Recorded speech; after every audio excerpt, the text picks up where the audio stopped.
persistence, perseverance, passion, patience. It was 1988 when I was told I had breast cancer. I was scared to death. I had a life ahead of me with big plans. Let's just take a minute and realize that 1 in 8 women in their lifetime will receive the diagnosis of breast cancer. Bringing some kind of breast cancer movement to New Jersey was so necessary. Kathy Hubert McKenna and Lisa Marie Hirschley were right there with me. I will continue to do everything I can possibly do to ensure that my daughter and other daughters don't have to do this, because it doesn't have to be. Susan G. Komen is so important because what is so critically necessary on issues of breast cancer, there's a sense of aloneness, there's a sense of vulnerability. And what Susan G. Komen is, it brings us all together. It says that you don't have to fight this crisis all by yourself. People get to express their courage and their own integrity in battling breast cancer. I think Susan G. Komen, North Jersey, is also a model of doing what's right. I mean, part of doing what's right in democracy is engaging people, engaging those families that obviously have been touched by the scourge of breast cancer, but bringing in other allies, hospitals, healthcare providers. And I think what Deb has done so strongly, and so much to her credit, is empowering individuals to take ownership not only of the disease, but the cure. And for that, I'm profoundly grateful. Deb and I had, and still have, a friendship that had been nourished by every experience that life had to offer since we were 4 and 5 years old. So I was there for Deb during her diagnosis and her recovery. I promised her that I would be there for her. Just simply tell me where and when, and we would do this, and we would do it together, and we would make a difference. I'm thrilled to be a part of the North Jersey's 20-year celebration. This affiliate became the driving force in the fight against breast cancer throughout our 9-county service area. I am most proud of our grants program. I was fortunate enough to be the grants manager. We were able to reach the unreachable. We were able to reach the underserved, the underinsured, and the uninsured. And we were able to provide for them quality care and support. So as a breast cancer surgeon, I first came back to New Jersey and formed a breast center in the heart of Newark, New Jersey. 75% of the breast cancers were diagnosed at stage 3 or 4, which I found to be completely unacceptable. It was really exciting when I was in Newark to partner with Komen, because we partnered with New Jersey government itself to get these grants, and we were able to deliver screening, diagnosis, cancer care, chemotherapy, radiation, reconstruction, the entire spectrum of care for these patients, and put them into emergency Medicaid, all with the start of the Komen grant. And they guide that patient and they give her hope. And without hope, there is nothing. So to me, Komen equals hope. So when I was diagnosed 12 years ago, I just remember hearing, cancer, but then just hearing this rushing noise in my head that I was trying to process all this information. And I was talking to my best friend, and she said, "Why don't you call Komen?" So I picked up the phone, and I called Komen. That call just totally changed my path. And the person on the other end of the line was kind, informed. I'll never forget that. And now I feel that if I can tell my story to one other person and just tell them, reach out to people like Komen, people that can help you make the best choices possible for you.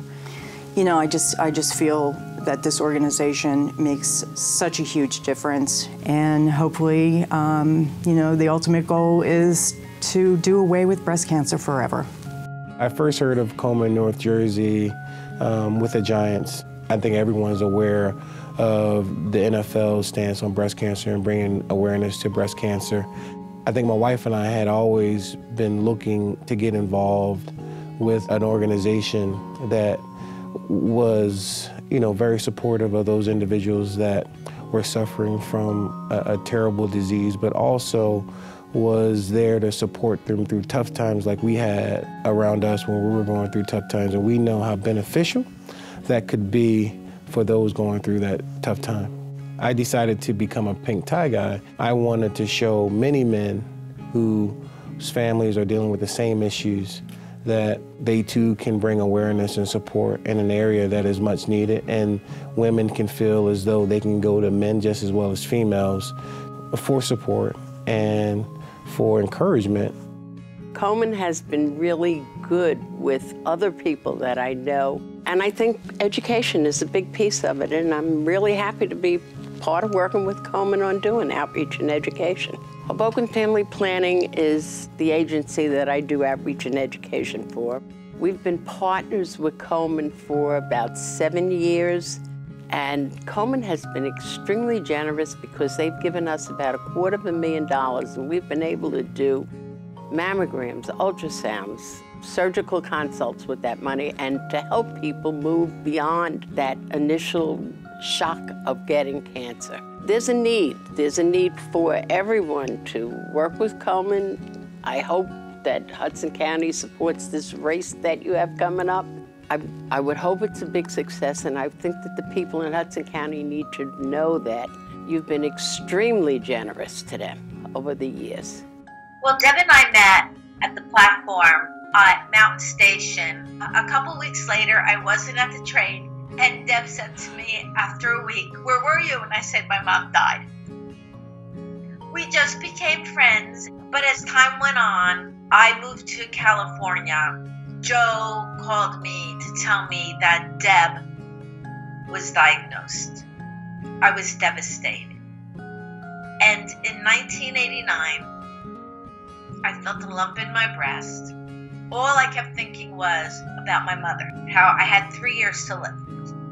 I think one of the major accomplishments of Komen is education. Also bringing services to the underserved. So when I look at my life, I really hope that these gift of years that I was given, that I lived them well, and that my mom would be proud.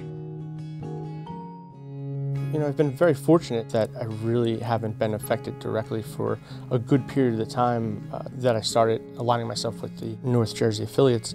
And through that process, something did happen along when I was already embedded in it. A family member got ill, and Deb was on the phone with me, and she said, I heard what's happening.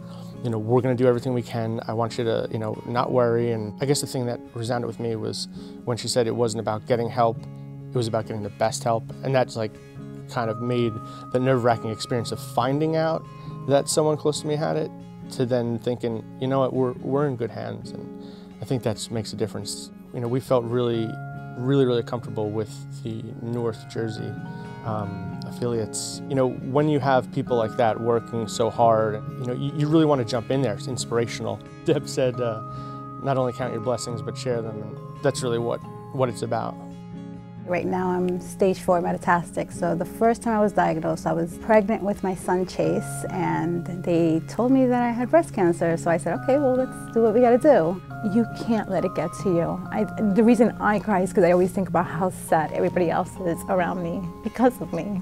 Hopefully, if everybody just gets together, and we'll find the cure, because there's just so many people that are affected by it. What I did is I made these little pledges that were $1, and they said I give my pledge to, and then a lot of the students wrote my mom's name on them, and we ended up raising like $600.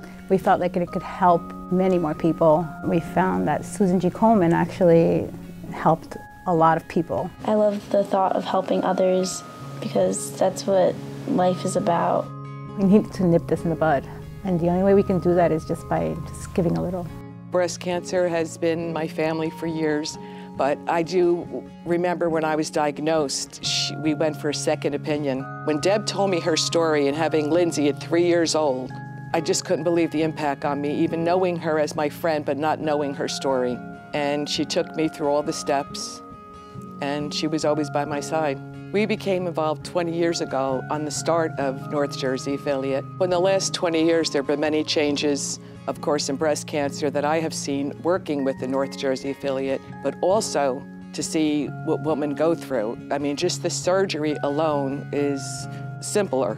There's a lot of hope, a lot of education, a lot of outreach, intervention, and North Jersey affiliate has that all here. So you can come in just like you can come in 20 years ago, but now the navigation is easier.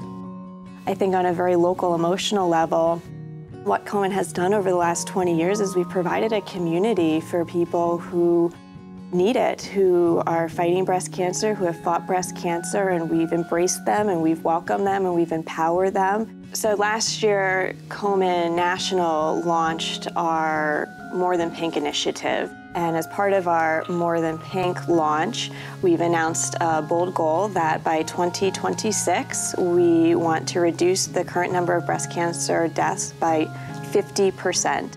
We are fighting for equal health care and equal resources for all. We're fighting alongside the women and men who are diagnosed with breast cancer, and we're working to find a cure. And we're going to work for quality care for everyone and access to that quality care, especially our most vulnerable population. We made a promise to do everything we can to help women and men right here in New Jersey and bring about a world without breast cancer. We made a promise to make a difference, to never give up, to be more than pink. Join us in keeping the promise. Help us put an end to this terrible disease. Forever. Forever. Forever. Forever. forever.